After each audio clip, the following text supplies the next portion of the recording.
Mais c'est une vieille idée qui va finalement se concrétiser sur la route. Le contrôle technique des deux roues va devenir obligatoire en avril prochain. Alors vous faites peut-être partie des 4 millions de propriétaires de motos justement et de scooters concernés. Votre invité sur Europe 1, Alexandre Lemaire, c'est Jean-Marc Bellotti, coordinateur de la Fédération des motards en colère de Paris et Petite Couronne. Bonjour Jean-Marc Bellotti.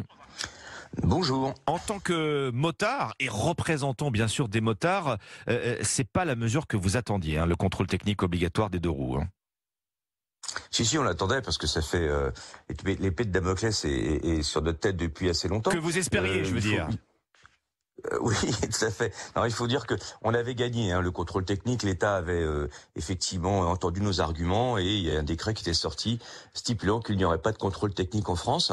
En fait, il a été remis en place sous la pression de 3 associations anti-deux-roues motorisées qui ont saisi le Conseil d'État. Et le Conseil d'État, sur une feuille blanche, a jugé qu'il fallait le contrôle technique pour la sécurité des usagers de deux-roues motorisés. Mais pourquoi c'est être anti-deux-roues motorisées que de vouloir aligner, très logiquement finalement, les voitures sont soumises à un contrôle technique? Pourquoi pas les deux roues? Il n'y a pas de comment dire, de discrimination là-dedans. Déjà, les 3 associations qui ont saisi le Conseil d'État sont clairement anti-deux-roues motorisées. D'ailleurs, il y en a une qui s'appelle Ralscoot. Ça c'est autre chose. On va pas leur faire de la pub. Mais en tout cas, ce qu'il faut savoir, c'est qu'un deux-roues motorisé, c'est pas une voiture. Et on entend parfaitement cette question. C'est-à-dire que les automobilistes se disent, mais nous, on a le contrôle technique. Pourquoi les usagers de deux-roues motorisés ne l'auraient pas? C'est logique. Ça, c'est tout à fait entendable. Mais il y a une explication à ça. En 1992, lorsque le contrôle technique a été mis en place pour les voitures, il y avait 17% des véhicules qui étaient en cause dans un accident à cause de leur mauvais état. Oui. Donc c'était important, il fallait s'en occuper. Pour les deux-roues motorisés, c'est pas du tout le cas. C'est de statistiques d'assurance, 0,3% des accidents qui sont dus au mauvais état du véhicule avec un deux-roues motorisé. Donc c'est très très peu. Jean-Marc Bellotti, la visibilité, la direction, le freinage, la transmission, les pneus, tout ça qui doit faire partie des points qui seront regardés de près sur le contrôle technique des deux roues. Là, vous pouvez nous dire ce matin sur Europe 1, tous les motards sont en règle. Statistiquement, la preuve, oui, absolument. Vous savez, un deux-roues motorisé, quand il y a un problème dessus, de direction, de frein ou autre, de sécurité, ça n'a pas du tout la même dynamique qu'une voiture. On n'a pas 4 roues, on n'a que 2 roues. Et ça se sent tout de suite. Alors, à moins d'être totalement suicidaire, la personne, elle arrête de rouler avec son deux-roues motorisé, elle fait les réparations rapidement. Alors, vous voyez, la sanction est immédiate en deux-roues motorisé quand il y a une avarie. Est-ce que vous êtes en train de nous dire que le contrôle technique des deux roues n'améliorera pas la sécurité routière? Absolument.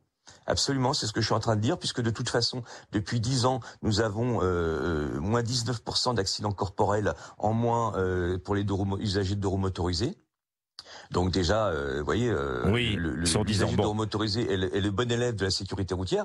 Et il faut savoir que tout comme les vélos d'ailleurs, ou tout comme les piétons, lorsqu'il y a un accident entre un deux roues motorisé et une voiture, en général, c'est l'usager de deux roues motorisé qui va au cimetière ou à l'hôpital. Jean-Marc Bellotti. Les statistiques d'accidents reprennent uniquement les accidents corporels. Alors, on nous dit oui, vous êtes les victimes, les constantes victimes des accidents de la route. Bah oui, forcément, on est beaucoup plus fragile. Bon, on a entendu votre chiffre, permettez-moi d'en citer un autre, de l'Observatoire interministériel de la sécurité routière. Pour moins de 2% du trafic motorisé, les usagers de deux roues motorisées représentent 22% des tués sur la route et 33% des blessés graves, chiffre de 2021.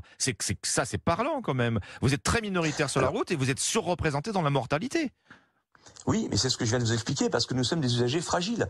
Lorsqu'une moto rencontre un camion ou une voiture, en général, c'est rarement le conducteur du camion ou de la voiture qui va à l'hôpital, vous voyez. C'est toujours l'usager de deux roues motorisées. Donc ce n'est pas pour ça que nous sommes toujours en tort. D'ailleurs, 70% des cas, dans un accident entre une voiture et une moto, c'est la responsabilité de la voiture qui est engagée.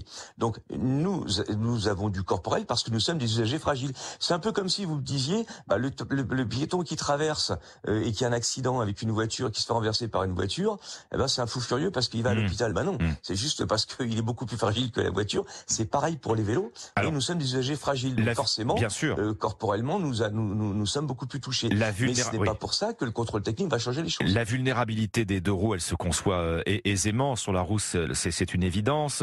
Mais moi, je suis automobiliste. Je pense aux automobilistes qui nous écoutent ce matin, Jean-Marc Bellotti, et qui peuvent se dire légitimement, si vous n'avez rien à vous reprocher, le contrôle technique, c'est la meilleure façon de le montrer. Pourquoi vous y opposez ? Mais pourquoi on va payer un contrôle technique? Pourquoi on devrait se soumettre à payer un contrôle technique qui ne sert absolument à rien? C'est une taxe supplémentaire qui ne sert strictement à rien. Vous savez, sur un deux roues motorisé, tous les organes de sécurité se voient à l'œil nu, contrairement à une voiture. C'est-à-dire que vous vous baissez, vous regardez, vous voyez vos plaquettes de frein, vous voyez vos pneus, vous voyez tout. Tout est à l'œil nu. Et donc, il n'y a pas besoin de démonter quoi que ce soit pour s'apercevoir s'il y a une avarie au niveau de l'organe de sécurité. Même sur le bruit.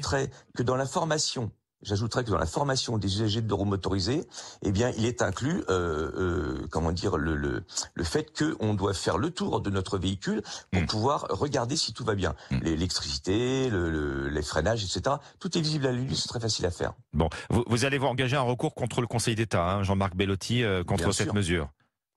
Absolument. Vous l'avez dit, on entre en résistance à partir d'aujourd'hui. C'est votre message.